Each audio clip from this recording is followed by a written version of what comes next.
Roadhouse is known for fistfights, knives, and brutal brawls, but behind the scenes, the actors battled cancer, drowning, and death. In this film, discover their real names and pay tribute to their legacy. Patrick Swayze as James Dalton. At the age of 36, Patrick Swayze played James Dalton in the 1989 film Roadhouse. At the height of his fame and power, Swayze, the powerful but moral guardian of the stone, not only captivated audiences with his quick, graceful movements, but also left a lasting impression with his eyes, which always held a quiet sadness. But behind the scenes, Swayze also struggled with his own inner darkness. Born on August 18, 1952 in Houston, Texas, Patrick grew up between two worlds. One was the lighted dance floor of his mother, Patsy Swayze, the famous choreographer. The second is the quiet loneliness of a determined but secretly loving father. In 1982, his father, Jesse Wayne Swayze, died of a heart attack. At that moment, Patrick Swayze's resolve began to waver. He didn't cry, he didn't scream. Instead, he found alcohol. He drank to forget the emptiness that tormented him. In his memoir, The Time of My Life, he wrote, "I had lost the person who understood me best. I felt like I was in the middle of the desert, and wine was the only answer." There were days when he would get drunk and wake up with no memory of the scenes he had shot. Lisa Nemi, his wife and longtime dance partner, once admitted that there were nights when she had to drag him out of the bathroom. He would sit quietly crying, drunk, wondering if he was slowly becoming a copy of his father, strong on the outside but broken on the inside. That wound never healed. Swayze's drink was like a word. When he was diagnosed with pancreatic cancer in 2008, his doctor bluntly told him, "If you don't stop drinking, you'll die sooner." He just laughed. Even while filming The Beast, he secretly drank at night to feed a part of himself. When the chemotherapy tube was removed, the bottle of wine returned to the table because he couldn't imagine life without pain. Patrick Swayze died on September 14, 2009 at the age of 57 after a more than 20-month battle with cancer. In his final moments, he lay in a hospital bed, holding the hand of Lisa, a woman who had seen the darkest corners of his being, and whispered, "I'm sorry I dragged you through the fire with me. Sorry." His estimated net worth at the time of his death was around $40 million. But his true worth lies in his image as a star who kept going even when he was broken inside. Ben Gazzara as Brad Wesley.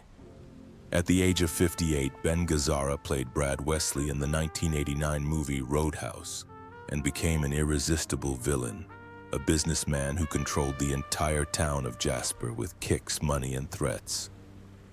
His angular face, experienced gaze, and commanding voice made Brad Wesley an unforgettable villain, charming and terrifying at the same time. However, behind his status quo and extraordinary acting talent hides a turbulent personal life.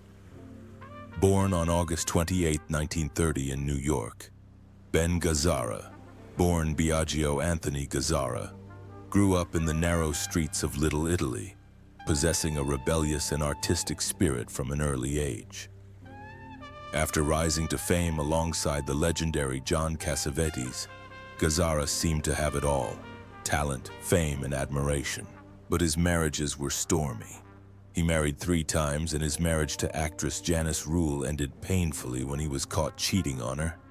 He admitted the attack and said he was never the type of man to hold back, but his major drinking problem was effectively overcome.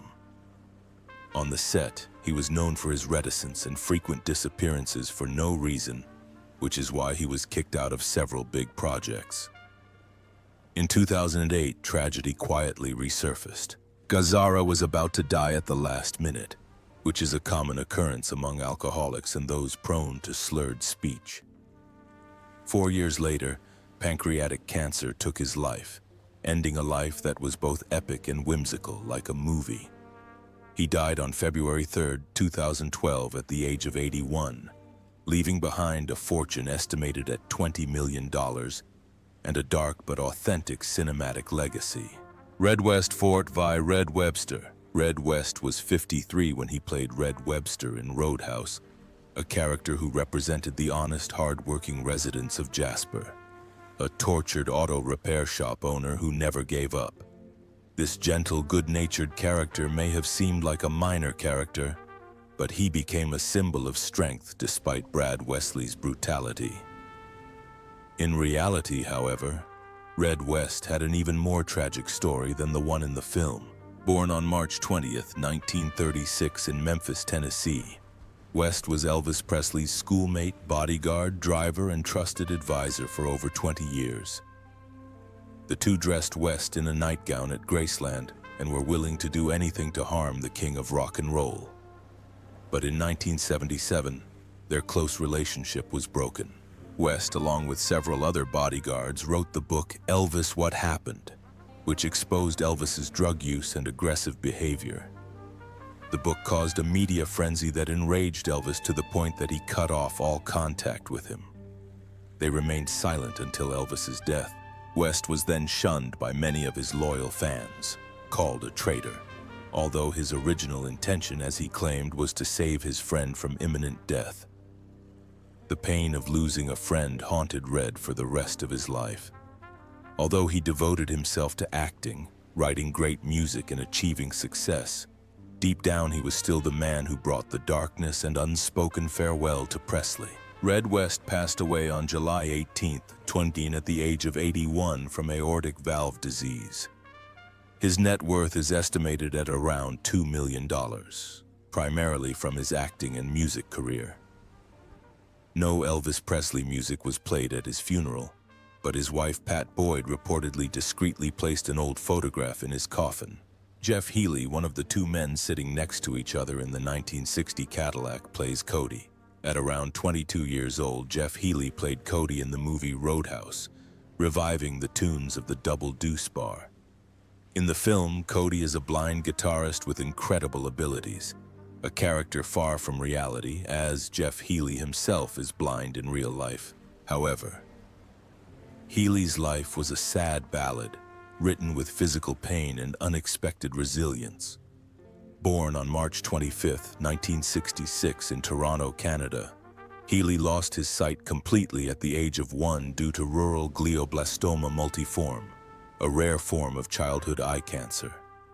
Both of his eyes were surgically removed, leaving 2 hollows under the distinctive dark glasses that became his personal symbol. Instead of giving up, Jeff learned to turn his failure into a talent. He founded the Jeff Healey Band and became an icon in the music industry, gaining recognition from legends like Eric Clapton and B.B. King. In 2007, he was unexpectedly diagnosed with lung cancer, which came as a shock to a man who had never smoked. Doctors suspected it was a genetic complication after his previous battle with eye cancer. He endured treatment, continued to perform, and finished his last album in his final days, as if he knew he didn't have much time left. Jeff Healey passed away on March 2, 2008, just 3 weeks before his 42nd birthday. At the time, his net worth was estimated at $5 million, a sum he earned through music, not acting. The last photo that moved fans was the one of him lying in a hospital bed, still holding his guitar as if he had never left the stage. His wife Krista said Jeff wanted to be remembered as an artist who never gave up, even when the world was dark. It is true that Healey never saw the light, but he brought light to many people. Terry Funk as Morgan. At the age of 45, Terry Funk played Morgan in Roadhouse, 1989, giving a strong and fierce performance. Morgan was more than just a thug in Double Deuce. He was a living symbol of an era in Funk's life, brutal, impulsive, and ready to attack.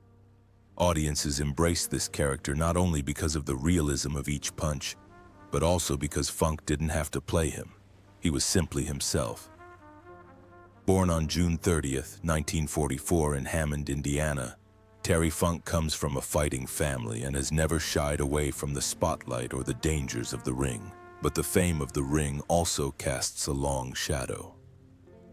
During a career that spanned more than 50 years, he He suffered countless fractures, numerous brain injuries, and knee injuries so severe that he wore more horns than championship belts. These repeated injuries left Funk, like many fighters, dependent on painkillers to stay on his feet. In a recent interview, he admitted, "I took Percocet like they wanted it, not because I wanted to. This addiction was never discovered, but everyone who worked with Funk knew he was a fighter who never gave up until his body gave out." Although his marriage to Vicky lasted more than 50 years, Funk later struggled with the effects of decades of head injuries in the ring. He died on August 23, 2023 at the age of 79, after a long battle with heart disease and dementia.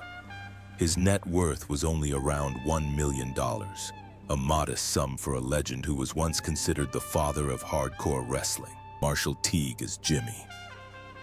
At the age of 36, Marshall Teague played Jimmy in the movie Roadhouse, 1989, the most dangerous opponent James Dalton has ever faced.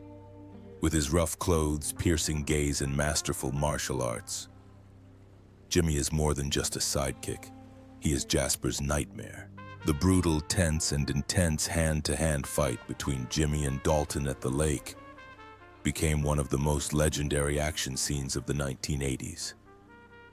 However, few people know that Teague did not act. He actually fought, was brutally beaten, and paid the price with blood, wounds, and the loss of a part of his health that was irreversibly damaged. Born on April 16, 1953 in Newport, Tennessee, Marshall Teague was originally a professional hand-to-hand fighter who served in the United States Navy. He came to Hollywood not through acting school, but through hand-to-hand combat.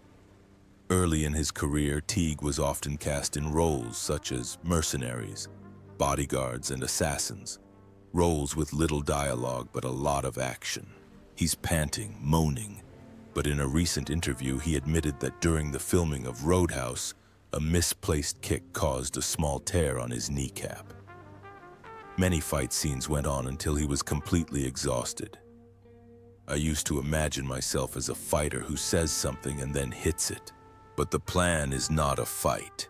Here you have to endure pain again and again, just as the script dictated," he said with a smile, although the experience still shone in his eyes. No booze, no scandal, but Teague tackled a much bigger problem in Hollywood.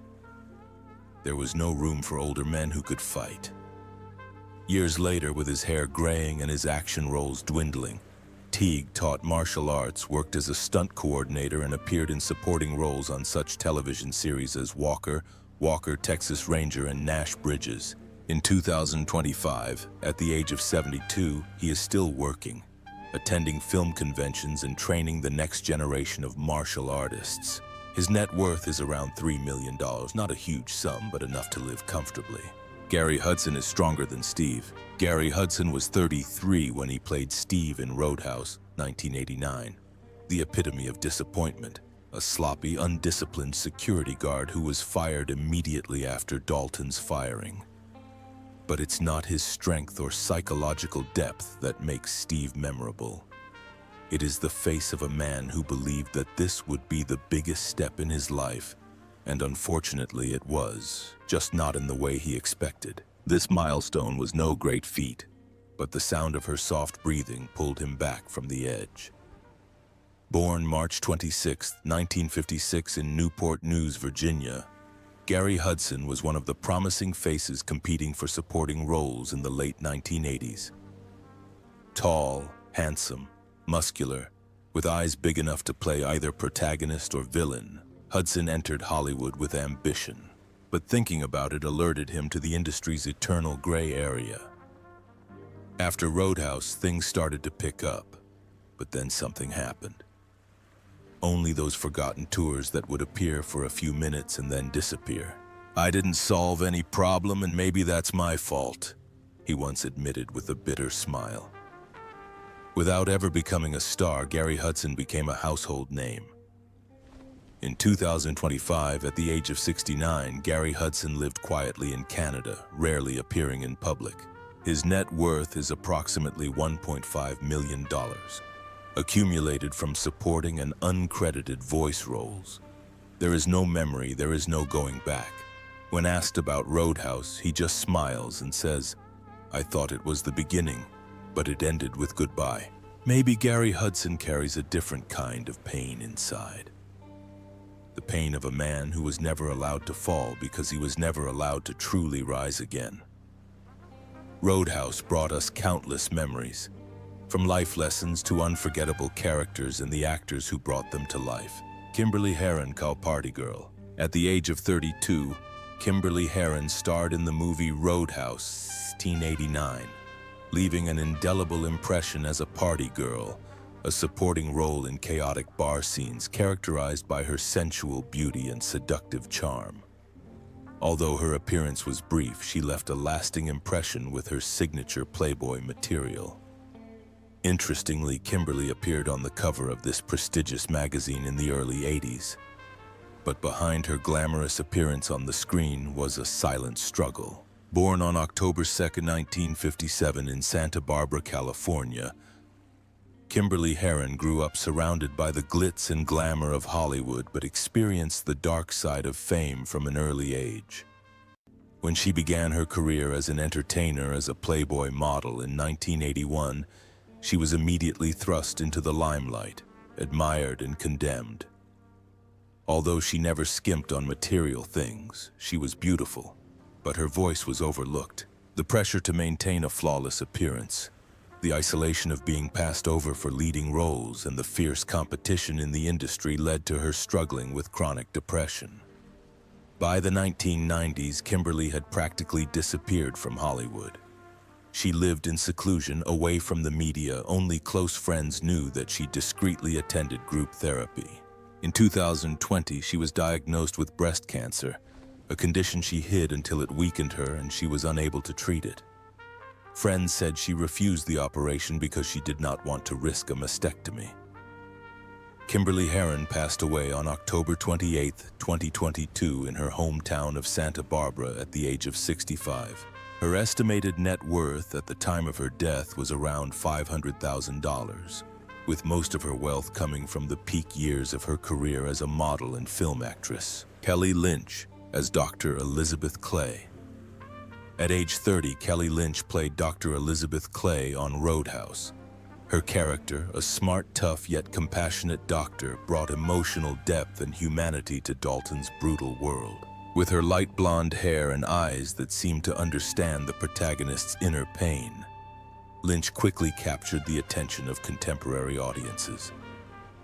But behind her sweet smile hid a woman who fought for a long time to be recognized in action films only by her pretty face. Born on January 31, 1959 in Golden Valley, Minnesota, Kelly Lynch began her career as a model and airline passenger before turning to acting. Hollywood quickly became fascinated by her elegant appearance, but the product itself became a cage. "I used to think that beauty and talent were enough, but they only see skin," she once said. Kelly withstood the pressure to maintain her style, the ubiquitous beauty salons, and the civility of producers as she approached her 40s. She admitted that in the late 90s, when roles were rare and phones were ringing, she suffered from mild depression. But like her character on Roadhouse, Kelly didn't give up. She moved on to television, impressing audiences on shows like 90210 So, Magic City, and most recently, Mr. Mercedes. Offstage, she lives a quiet life with her husband, writer Mitch Glazer, who has always said that Kelly is an artist who never reached the stage she deserved. At the age of 66, he continues to act, balancing family life and mentoring younger actors. Her net worth is roughly $8 million, but she may be worth more than Kelly Lynch has proven. While beauty can open many doors, strength will help you find your place in this cold world.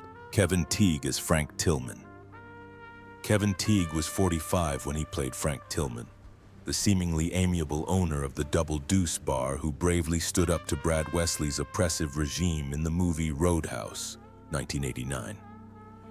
His role wasn't the main focus of the film, but Tillman's quiet confidence, the sad look in his eyes, and the hidden fear in his dialogue made him a symbol of the quiet, often violent people coming out of the world. Like his character, Kevin Teague fought his own unseen battles. Born August 13, 1944 in Los Angeles, Kevin Teague rose to fame as paramedic Roy DeSoto on the television series Emergency Services, a role that defined his public image in the 1970s. But that fame turned out to be a double-edged sword. After Emergency, Hollywood assigned him a safe, bland, and uninspired TV role. It took nearly a decade for Teague to be seen as a serious actor again, he once said. In the 1980s, he struggled with supporting roles and even faced a financial crisis so severe that he had to cash in his pension to support his family. The wound did not bleed, but it followed him throughout his career. Therefore, Roadhouse, commercial action film, gave him an opportunity to break the mold and prove that he is capable of playing the role of a normal, calm man facing evil. Today, at the age of 80, Kevin Teague still performs on stage, occasionally appears on television, and teaches music to the younger generation. His net worth is estimated at around $2.5 million. Although not a significant amount, it sufficiently reflects the strong personality and depth of character of a man who, instead of chasing fame, decided to stay true to his art. Keith David as Ernie Bass. Keith David was 33 when he played Ernie Bass in Roadhouse. He was one of the most memorable supporting characters thanks to his distinctive, deep, and powerful voice. As a bartender in the heart of a busy bar, Ernie Bass is harmless, inoffensive, but somehow manages to lull us into a false sense of security. He is a character who stands firm in the midst of the storm, maintaining a quiet strength. And maybe this reflects every Keith David in real life. Born on June 4, 1956 in Harlem, New York, Keith David began his career on Broadway, but for years struggled to land a role in a major motion picture. Despite his legendary voice, which later became recognizable in hundreds of animated films, video games, and commercials, David was once rejected because of the color of his skin. "I wasn't looking for the lead, I just auditioned," he once said, and often the door would close before I could reach the handle. In the 1980s, Keith David struggled with the definition of stillness, deep immersion, and bitter silence. His roles in Platoon, They Live, and The Thing really earned him recognition as a versatile actor and not just a good singer. In 2025, at the age of 69, Keith David is still a regular on Greenleaf Nope and provides voices for major projects. His net worth is around $5 million, but that's not his highest net worth. It is his presence, a symbol of a generation of black actors who not only persevered but distinguished themselves with their talent and value. John Doe as Pat McGurn. John Doe was also 36 when he played Pat McGurn in Roadhouse. Pat McGurn, Brad Wesley's loyal bartender, is a diminutive but lively character who embodies the inner turmoil that led to the breakup of Double Deuce. This seemingly simple role is actually a reflection of John Doe himself, a man who spent part of his life surrounded by smoke, alcohol, and the violent rebellion of American punk rock.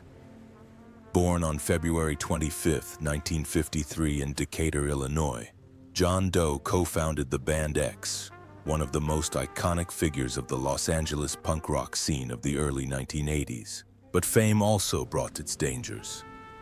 During a concert in 1982, Doe collapsed from a combination of alcohol and sedatives.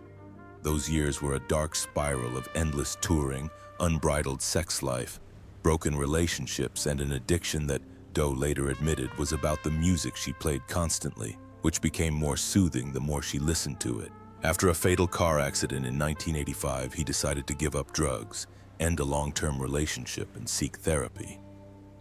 "I didn't want to be just a sad note in the history of punk," he later wrote in his memoirs. When Doe landed the role of Pat in the movie Roadhouse, he was brave and determined to rebuild his career, but the ghosts of his past continued to haunt him. He turned to more serious acting, independent film and television, and continued to write and compose music.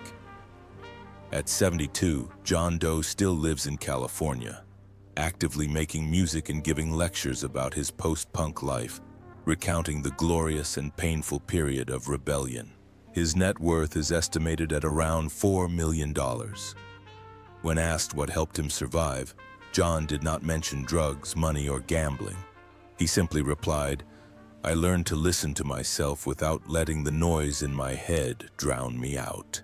Sam Elliott as Wade Garrett. At the age of 45, Sam Elliott starred as Wade Garrett in Roadhouse in 1989, playing the calm, experienced man, mentor, and loyal friend of James Dalton. With prematurely graying hair, an iconic mustache, and a country accent, Elliott was a force to be reckoned with on screen. Wade Garrett was a moral compass in a broken world, a weary man who had lost all illusions but still fought for what was right. And the character perfectly reflected the real Sam Elliott. Born on August 9, 1944 in Sacramento, California, Sam Elliott grew up surrounded by ambition and obstacles. His father, an employee of the Ministry of the Interior, fiercely opposed his dreams of becoming a public figure. "He didn't believe I could make it, and I lost him before I could prove him wrong," Elliott once said in a moving public speech. The sudden death of his father when Sam was only 18 left a lasting, motivating, and devastating scar. After years of physical labor, he finally started getting smaller roles. However, throughout the 1970s and early 1980s, Elliott was portrayed as a silent cowboy, a stoic man of the Old West, a role he admitted to hating. "What else could Hollywood do to me but put me on a horse?" he once said bitterly. The Elliott phase lasted for years. He spent that time writing scripts, recording voices, and even repairing to make ends meet, but he never gave up. Fortunately, there was one woman behind the scenes who never left him. Actress Catherine Ross, whom Elliott married in 1984. Despite their separation, industry pressures, and even marriage rumors in the 1990s, they stayed together, navigating a tough Hollywood life that lasted longer than expected. Elliott once said, "I wouldn't be who I am without Catherine. She was my fire. She gave me the strength to withstand the cold of the industry." Now in his 80s, he continues to act, receiving critical acclaim for his roles in A Star is Born, 2018, The Ranch, 2018, and most recently, 1883. She proves once again that old horses keep the deepest stories,